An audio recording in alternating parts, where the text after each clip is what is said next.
అన్ని మతాలు మరియు మత సిద్ధాంతాలు ఒకటేనా లేక వేరేనా? చాలామంది ఒక మాట అంటారు, అన్ని మతాలు ఒకటే అని. మన సమాజంలో ఈ మాట చాలాసార్లు వినిపిస్తుంది. ప్రత్యేకంగా సెక్యులర్ భావజాలం గురించి మాట్లాడేటప్పుడు కూడా ఈ మాటను ఉపయోగిస్తారు. కానీ ఒకసారి ప్రశాంతంగా ఆలోచించాలి. అన్ని మతాలు ఒకటే అయితే అన్ని మతాల సిద్ధాంతాలు కూడా ఒకటేనా? ఈ ప్రశ్న నాకు కూడా చాలా కాలంగా ఉంది. అందుకే ఈ విషయం గురించి కొంచెం పరిశీలించాలని అనిపించింది.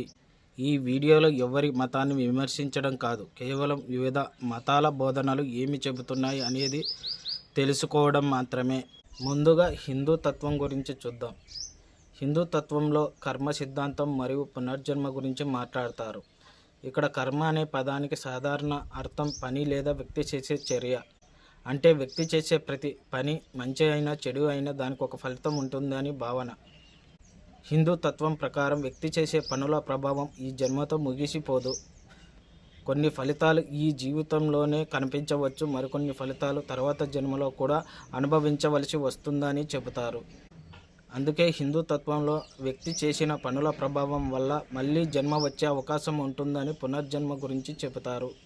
ఇప్పుడు ఇస్లాం మతం గురించి చూద్దాం. ఇస్లాం ప్రకారం వ్యక్తికి ఒక జీవితం మాత్రమే ఉంటుంది. పునర్జన్మ అనే భావన లేదు.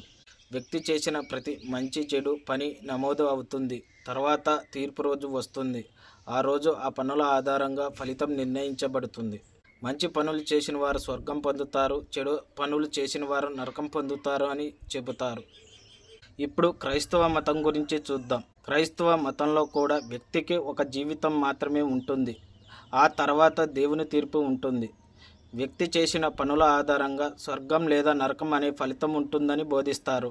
ఇక్కడ కూడా పునర్జన్మ అనే భావన కనిపించదు. ఇప్పుడు ఒకసారి గమనించండి. హిందూ తత్వం ప్రకారం వ్యక్తులు చేసే పనుల ప్రభావం వల్ల పునర్జన్మ అనే భావన ఉంది. కానీ ఇస్లాం మరియు క్రైస్తవ మతాలు ఒక జీవితం మరియు తీర్పు గురించి చెబుతున్నాయి.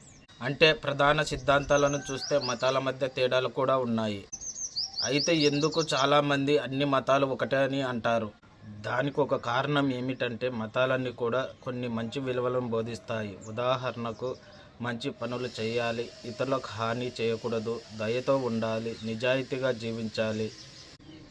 ఈ విలువలు చాలా మతాలలో కనిపిస్తాయి. అందుకే కొందరు ఈ విలువల ఆధారంగా అన్ని మతాలు ఒకటే అని అంటారు. కానీ సిద్ధాంతాల పరంగా చూస్తే మతాల మధ్య తేడాలు కూడా ఉన్నాయి. అందుకే ఒక విషయం చాలా ముఖ్యం. ఏదైనా ఒక విషయం గురించి నిర్ణయం తీసుకునే ముందు ఆ మతం ఏమి చెబుతుంది అనేది తెలుసుకోవాలి. తెలుసుకొని ఆలోచించడం ప్రతి వ్యక్తి హక్కు. ఈ వీడియో ఒక ప్రారంభం మాత్రమే. తర్వాత వీడియోలో కూడా ఈ విషయాలను పరిశీలిద్దాం. ఇక్కడ నేను చెప్పిన విషయాలన్నీ నా అవగాహన మేరకు చెప్పిన అభిప్రాయం మాత్రమే. నేను ఒక హిందువునిగా నా మత గ్రంథాలను చదివి నాకు అర్థమైన విధంగా ఈ విషయాలను తెలియజేస్తున్నాను. ఇందులో ఎక్కడైనా తప్పుగా ఉన్నా లేదా మరింత సరైన సమాచారం మీకు తెలిసి ఉంటే దయచేసి నాకు తెలియజేయండి. అది నాకు కూడా తెలుసుకోవడానికి మరియు నేర్చుకోవడానికి సహాయపడుతుంది.